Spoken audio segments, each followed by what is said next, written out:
Et voilà, comme je vous disais, c'est le succès, c'est ça. C'est le bonheur d'avoir autant de lecteurs. Faut quand même le dire à notre public.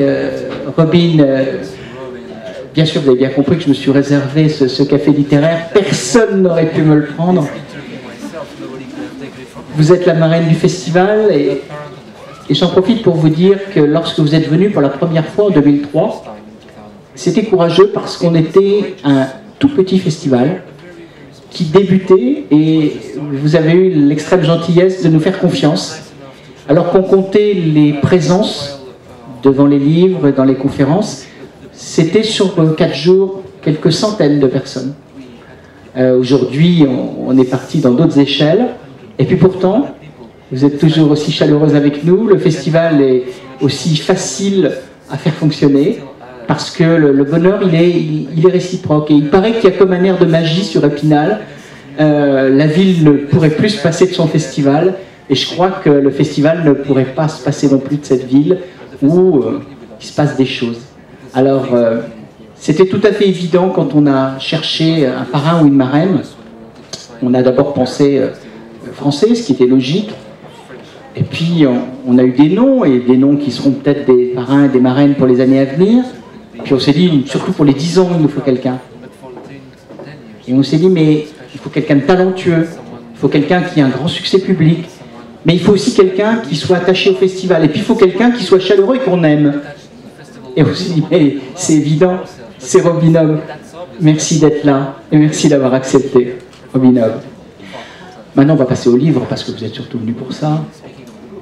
Et on va parler d'abord du passé. Non pas du premier livre, mais du premier succès. La Citadelle des Ombres, cette série de l'Assassin Royal, qui a fait de Robin Hobb un des auteurs majeurs de la fantaisie mondiale. Alors on va demander à Sylvain Demière, notre lecteur, que j'en profite pour remercier, de nous plonger dans le monde de Robin Hobb.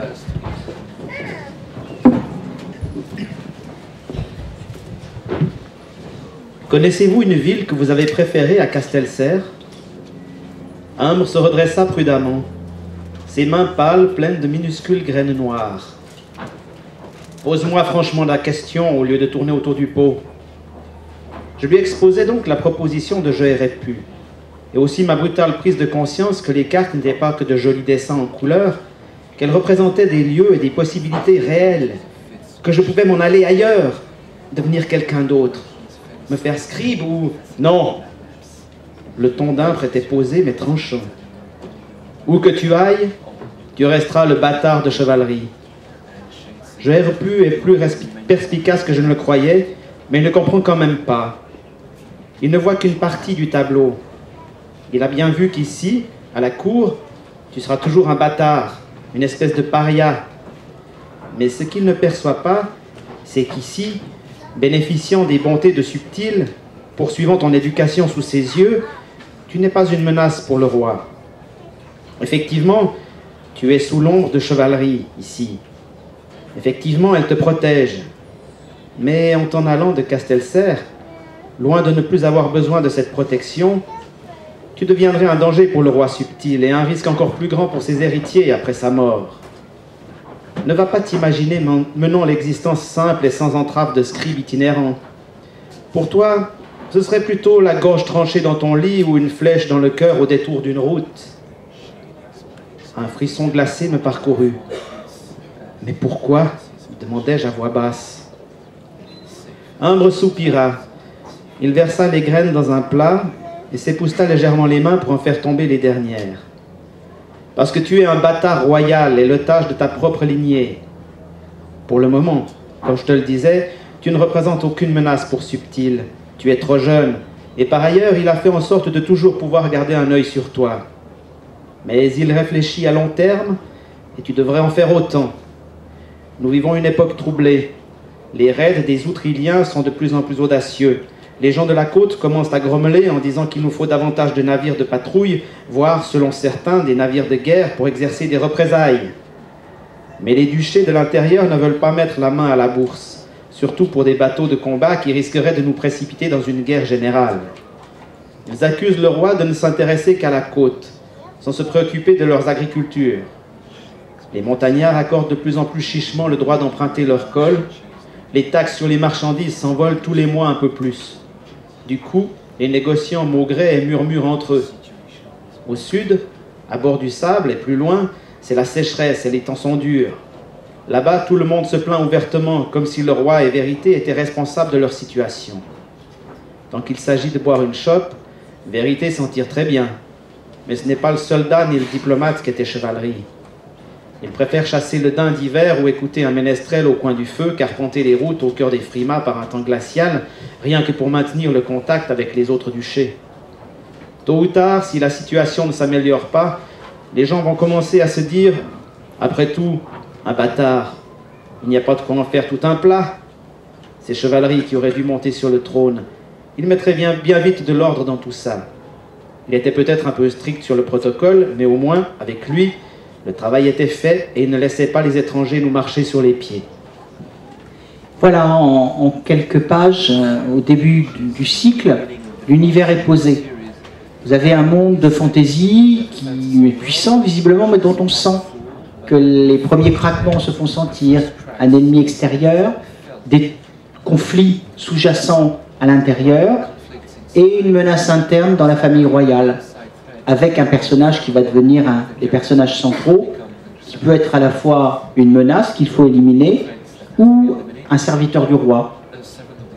Quand vous avez imaginé ce personnage de bâtard, on sait qu'en littérature, on est entre l'enfant trouvé ou le bâtard, c'est assez classique. Pourquoi ce personnage, vous en avez fait un petit peu le cœur de votre cycle romanesque? En quoi c'était une possibilité pour vous de faire plein de rebondissements, d'aventures? En quoi c'était aussi un personnage passionnant qui pouvait tirer toute l'intrigue? Dès le début, vous avez pensé à ce personnage?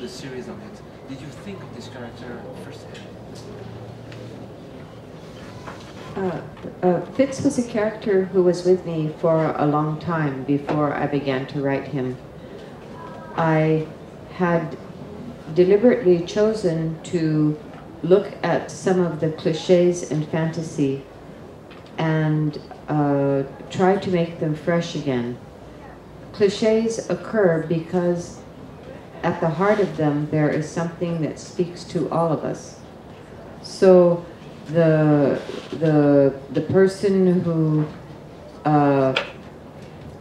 should be treated well but is an outsider is a character that speaks to all of us.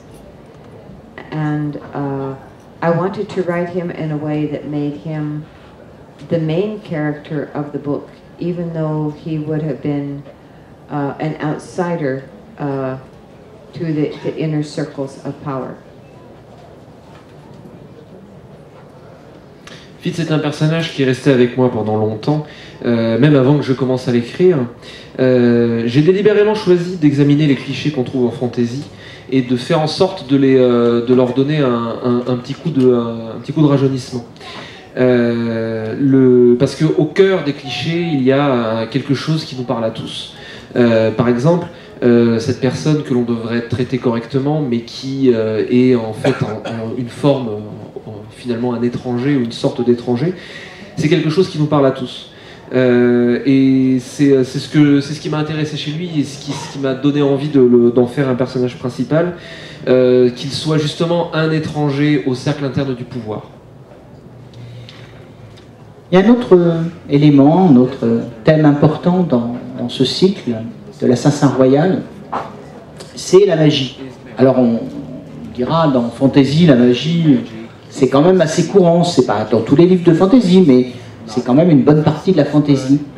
Et vous avez su éviter dès le départ une magie qui soit une magie facile, une magie qui ne coûte rien. Votre magie, elle est puissante, elle est diverse, c'est un moyen de pouvoir, mais ça abîme, ça fait souffrir et ça dégrade. Alors même si elle est puissante, ceux qui l'ont dans vos romans hésitent à l'utiliser. Pourquoi vous avez utilisé cette thématique particulière de la magie, assez différente de ce qu'on trouve d'habitude, en tout cas lorsque vous avez écrit la série, dans les romans de fantasy?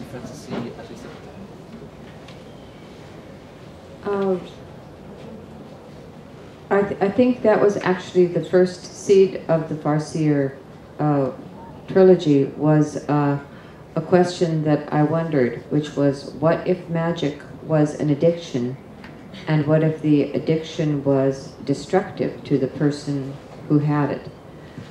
So it was one of the very first pieces that I wanted to build a story around. I don't exactly remember what triggered that question. I do remember thinking that it was important and writing it down and putting it in my desk drawer so that I could remember it and think about it. I wanted magic to come with a cost. I have read many books where the destined child, the chosen hero, apparently achieves his task with almost no effort. He is the chosen one, and so he is strong and handsome and brave and has skills with weapons and is clever. But I think that we all actually have to work very hard to gain the level of skill that enables us to do something well. So I wanted my character to have to work for those skills too. Je pense en fait que cette question a été le germe originel qui m'a conduit à la série de l'Assassin Royal. C'est une question que je m'étais posée. Je me suis dit, qu'est-ce qui se passerait si la magie était en fait provoquer une accoutumance, comme une drogue, et si donc sa pratique était destructive pour la personne qui avait cette addiction. Et ce fut en tout cas les premières pièces autour desquelles j'ai eu envie de bâtir une histoire. Je ne me rappelle pas exactement comment cette question m'est venue, mais je me rappelle que je me suis dit que c'était important, que je l'ai écrite sur un bout de papier, je l'ai mise dans le tiroir de mon bureau pour m'en souvenir. Je voulais également que la magie et son exercice aient un prix. J'avais lu beaucoup de livres où la magie n'en a pas, que l'enfant qui a un destin, que le héros qui a été choisi, l'élu, n'a quasiment pas d'effort à fournir pour accomplir son destin. Il est fort, il est séduisant, il est courageux, il est intelligent, il est doué avec les armes. Et donc son destin ne lui demande pas vraiment d'effort ni de sacrifice, alors que je pense que nous tous, nous avons beaucoup de travail à fournir pour atteindre le niveau, la compétence qui nous permet de faire des choses bien. Et je voulais que ce personnage ait ce travail à fournir lui aussi.